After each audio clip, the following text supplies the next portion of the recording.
Welcome back to 8482 Media. Today I have a quick one for you guys on how to utilize the heart disco effect and also find it. So initially what you're going to want to do is go up to Media, click and drag your clip to the timeline.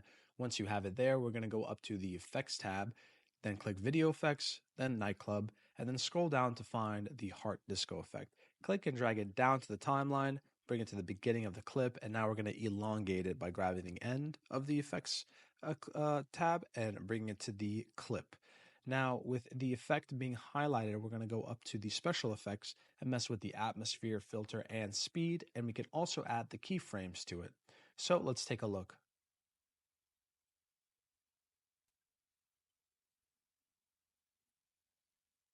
And there you have the heart disco effect. That's a pretty cool effect if you don't, if you ask me, it's pretty cool.